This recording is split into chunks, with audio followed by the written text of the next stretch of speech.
So we have two substances here, iron filings and sulfur powder. Now suppose there are two groups. So there are two groups of students who combine these two substances in two different ways.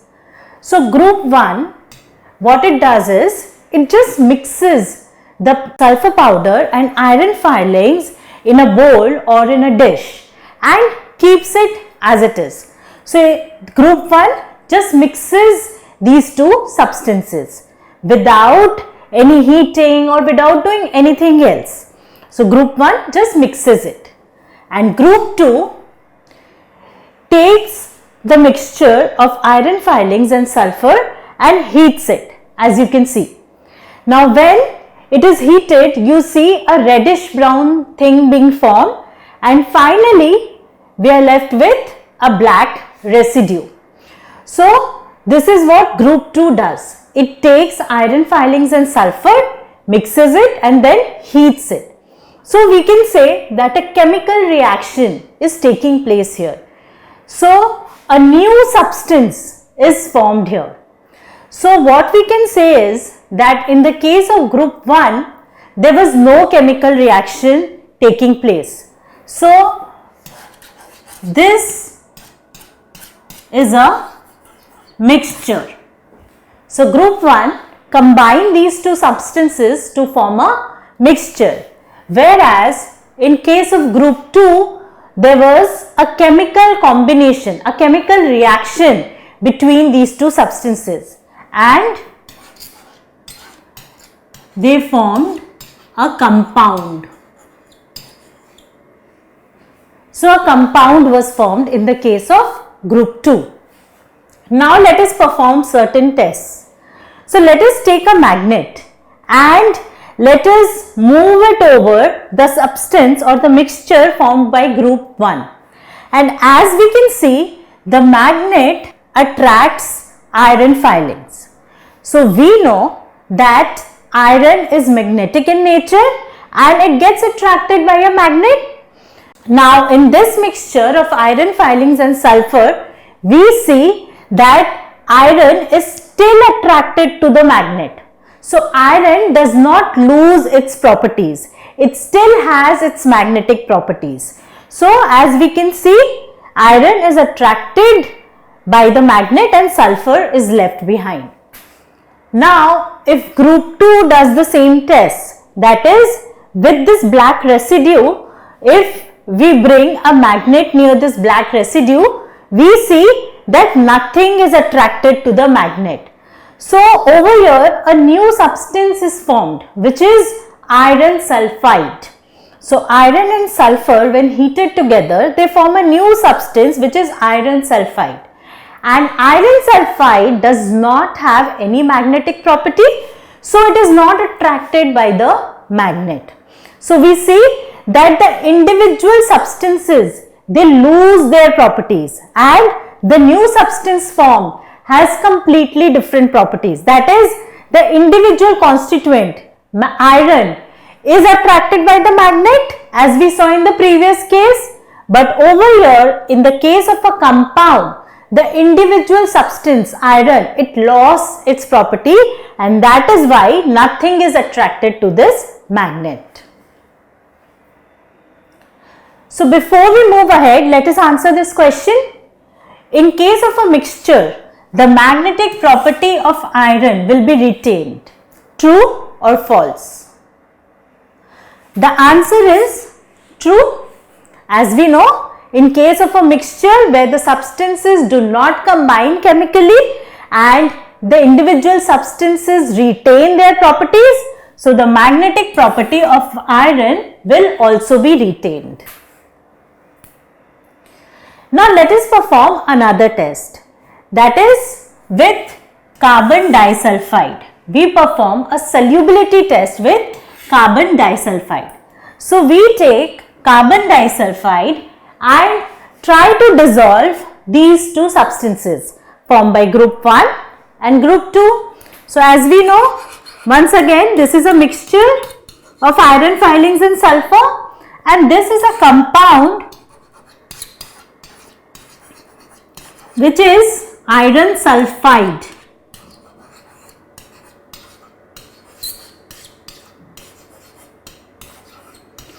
Formed by heating iron filings in sulfur. So what happens when I try to dissolve it in carbon disulfide? So when we try to dissolve these two in carbon disulfide, what do we observe?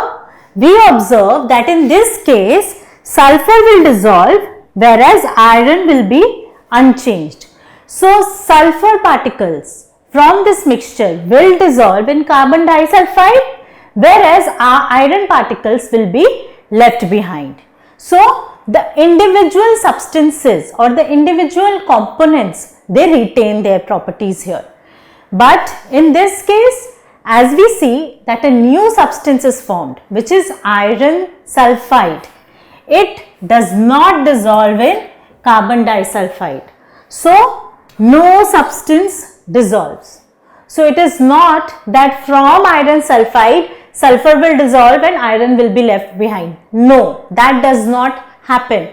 Iron sulfide is a completely new substance formed when iron and sulfur combine together chemically.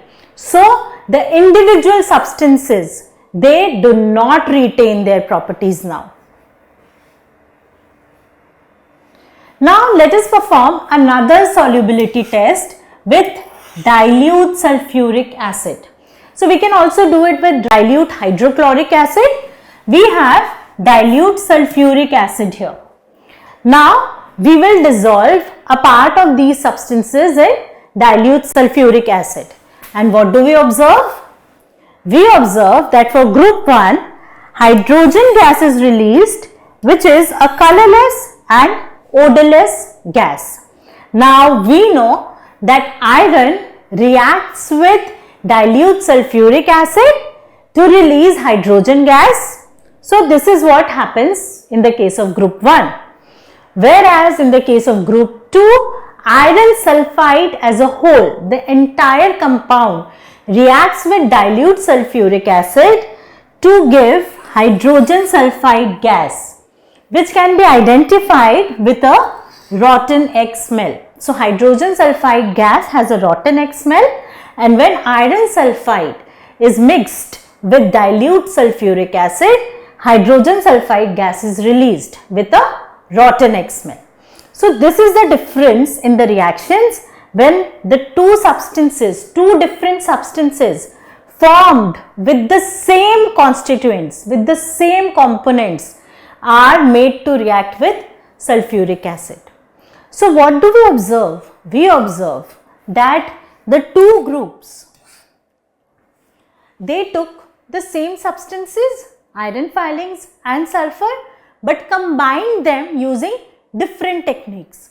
Group 1 formed a mixture without any chemical reaction, whereas group 2 formed a compound, that is, it underwent a chemical reaction. So let us observe some differences between the mixture formed by group 1 and the compound formed by group 2. So magnetic properties. Now for group 1, the mixture is magnetic because iron is present in it and iron retains its properties. So group 1 has magnetic properties, but group 2 is non-magnetic because a new substance is formed, which is iron sulfide. Appearance. How does the substance appear? Iron and sulfur particles are visible separately. So the yellow sulfur particles and the grey iron particles are visible separately, whereas in this case a uniform black substance is formed. So remember the video, we saw a black residue, a black substance being formed. So that is what is observed in this case. Separation of components. Components can be separated using a magnet. So in the case of this mixture, we can separate iron and sulfur using the magnet as we saw in the video, whereas in this case components cannot be separated. In the case of compound, because a chemical reaction has taken place, the components cannot be separated. Reaction with carbon disulfide. So in the case of group 1 mixture, sulfur dissolves, iron remains unchanged. In case of group 2, no dissolution, that is nothing dissolves and there is a uniform behavior. Reaction with acid.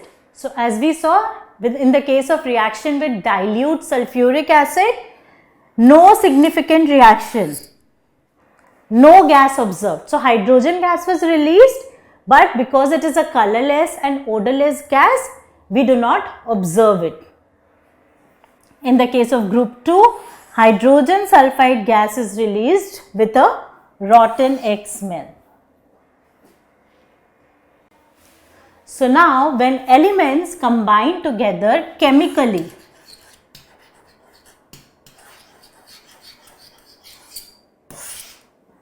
they form compounds. So we see these represent two different elements which combine together chemically to form a new substance which is a compound. So this is a compound and it is a completely different substance compared to the original substances which combine to form it. So it is completely different. So a compound is composed of two or more elements. So it can either be two elements or more than two elements chemically combined. So a chemical reaction has to take place in order for a compound to be formed with one another in a fixed proportion. So this is also very important. These elements do not just combine in any proportion. They always combine in a fixed proportion. For example, water, H2O. So it is a compound. The elements hydrogen and oxygen, they always combine in a fixed proportion. 2 atoms of hydrogen and 1 atom of oxygen. So they always combine in a fixed proportion to form a compound. So a compound is a chemical substance which is composed of 2 or more elements chemically combined with one another in a fixed proportion.